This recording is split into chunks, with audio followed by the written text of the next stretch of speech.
Have you ever been out with someone who's ridiculously careful with money? Not cheap in a mean way, but intentional. Like genuinely intentional. You're at a nice dinner, everyone orders appetizers, drinks, the works, and this person quietly asks the server, "Can I just get tap water and maybe a lemon slice instead of the $5 sparkling water?" The table goes dead silent. Or brunch rolls around, the bill's $45 for four people, and they pull out their phone to split it to the exact cent, including tax, tip, and somehow the shared ambiance fee of whoever had the window seat. And you're sitting there thinking, this person makes six figures. How? Why? I've been there, and it got me wondering, what's really going on in their head? Because it's rarely just about the money. Today, we're diving deep into the psychology behind extreme savers, the people who treat every dollar like it's their last. And spoiler, it's way more about anxiety, control, and invisible scripts from the past than it is about being good with money. Let's start with the foundation. Financial psychologists like Dr. Brad Klontz talk about money scripts. These unconscious beliefs we pick up as kids, long before we understand what money even is. They're like invisible code running in the background of our decisions. For extreme penny pinchers, the dominant script is usually something called money vigilance. It's the belief that money is fragile, danger is always lurking, and you better stay alert or it'll vanish. Your brain basically installs a permanent alarm system. Every purchase triggers a little siren. Is this safe? What if something happens? Better not. Where does this come from? Research shows two big sources. First, childhood. Maybe your parents argued over bills every month, or you overheard them whisper about making it to payday.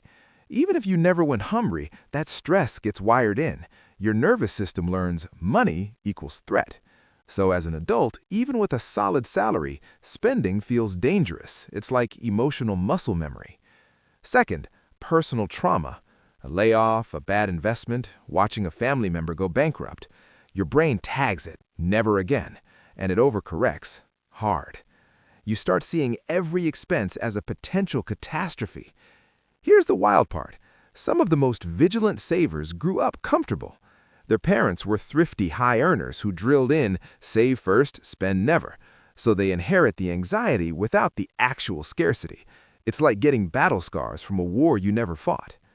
That vigilance shows up in the body, too. Heart races a bit when you hit confirm purchase. You feel guilty buying coffee even though you can afford it. People reuse foil until it disintegrates, drive miles out of the way for cheaper gas, burning more in the trip than they save, clip coupons for toothpaste but skip vacations. The math doesn't always add up, but the psychology does. It's about safety, not logic. Now, there's another layer. Some extreme savers aren't just vigilant, they're gripping money for control. Behavioral economist Dr. Sarah Newcomb at Morningstar has studied this. When life feels chaotic, job uncertainty, shaky relationships, unpredictable world, people latch on to the one thing they can fully control, their spending. You can't stop your boss from downsizing, but you can choose generic brand over name brand. You can't control if your landlord raises rent, but you can refuse to pay for parking and walk the extra blocks.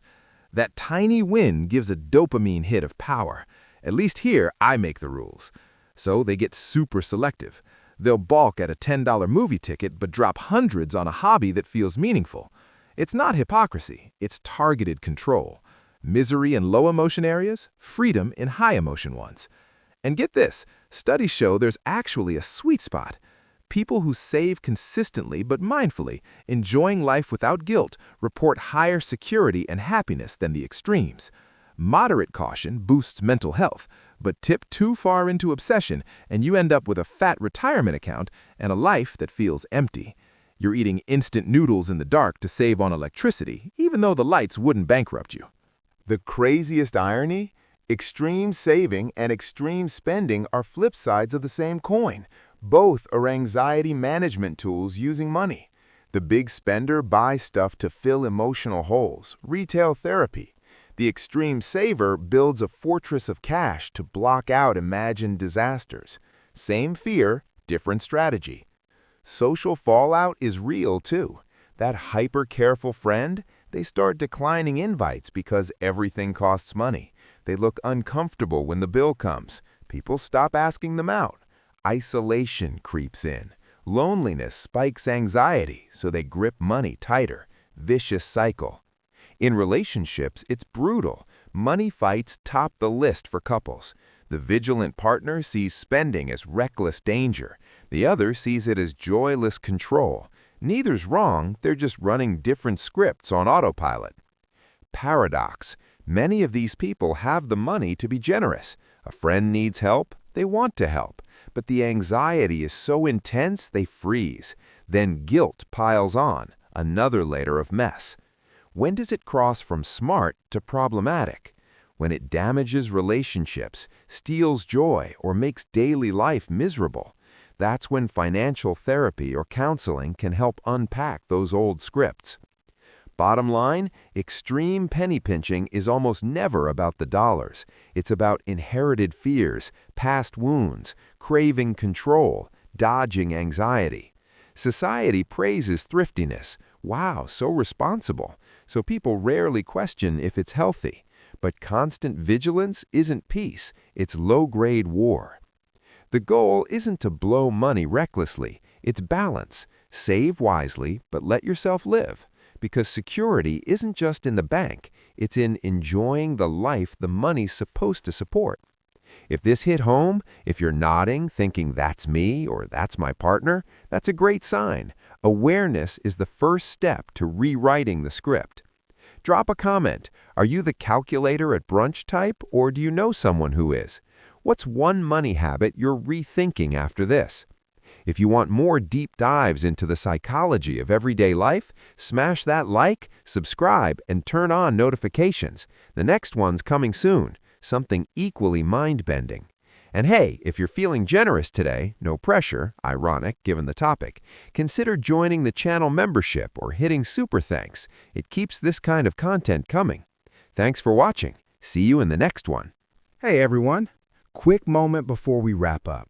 If today's dive into the mind, whether it was overthinking, money scripts, attachment, or whatever hit home for you, thank you for being here. Creating these raw, no-fluff psychology breakdowns at Easy Mind Psychology takes real time, research, and heart to keep them honest and helpful. If you want more of this, deeper insights, no judgment, just clear understanding of how your mind really works, here's how you can support the channel and help it grow. Hit that subscribe button and turn on notifications so you never miss a video. Like if it resonated. It really helps reach more people who need this. And if you're able and feeling generous, consider joining as a channel member or dropping a super thanks. Every bit keeps the lights on and lets me make more content like this. Thanks for being part of this community. Your support means the world. See you in the next one. Take care of your mind.